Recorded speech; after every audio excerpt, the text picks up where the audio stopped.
എടോ കുറുപ്പേ, എത്ര നേരം ഒരു ചായക്ക് പറഞ്ഞിട്ട്? സാർ റെഡി ആയിരിക്കുന്ന കാര്യം അറിഞ്ഞില്ല, ക്ഷമിക്കണം. സാറിന് ചായ മാത്രം മതിയോ അതോ കുറച്ച് ഏത്തപ്പഴം കൂടി പുഴുങ്ങിക്കൊണ്ട് തരട്ടെ? എന്ത് പണ്ടാരെങ്കിലും എടുത്തോണ്ട് പാടോ? എനിക്കട്ടെ തമ്പ്രാൻ കുഞ്ഞിങ്ങോട്ട് വരട്ടെ. എന്റെ അഹമ്മദൊക്കെ പറയുന്നുണ്ട്, സാറില്ലാത്തപ്പോ സാറിന് അലക്കാനിട്ട് ഉടുപ്പും തൊപ്പിട്ടുകൊണ്ട് നടക്കാൻ ഞാൻ പറയും. ഊരടേ അലക്കാനിട്ട ഡ്രസ്സാണെങ്കിലും അതിട്ട് എനിക്ക് പ്രൊമോഷൻ കിട്ടിയത് എനിക്ക് പിടിക്കുന്നില്ല അല്ലോടോ കുറുപ്പേ. എന്റെ പ്രൊമോഷൻ ഞാൻ ഊരട ഡോബി കാത്ത് കിട്ടടാ.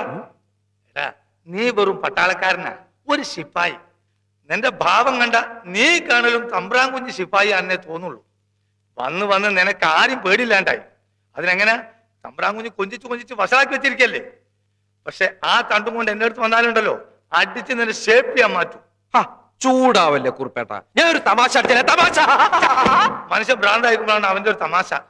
എല്ലാവർക്കും കയറി ഇറങ്ങാൻ ഞാൻ ഒരുത്തണ്ടല്ലോ ഇവിടെ. തമ്പ്രാട്ടി മരിച്ച ദിവസം കോവിലകം വിട്ട് പോവാൻ നിന്നവനാ ഞാൻ. തമ്പ്രാൻ കുഞ്ഞ് പറഞ്ഞുകൊണ്ട് നിന്നാ. പക്ഷെ അന്ന് തൊട്ടേനും പിടിച്ചതിനൊക്കെ തെറി എനിക്കാ. ഇന്ന് രാവിലെയും കിട്ടി കുറെ കാപ്പൂമ്മ. എന്നെ ഇതുവരെ മണീന്നല്ലാതെ കാപ്പൂമ്മ എന്നൊന്നും വിളിച്ചിട്ടില്ല. എന്നെ വിളിക്കില്ലല്ലോ. നീ അങ്ങേരുടെ ചക്കരും പഞ്ചാരും ഒക്കെ അല്ലേ, കുഞ്ഞനിയ എന്നല്ലേ വിളിക്കുന്നത് തന്നെ. വാച്ച്, ഷൂസ്, കളസമൊക്കെ വാങ്ങിത്തരല്ലേ. ഇനി മണികണ്ഠ തമ്പുരാനാക്കി കേടാ പേര്. നിന്നെ അയാൾ കൊഞ്ചിച്ച് വഷളാക്കി.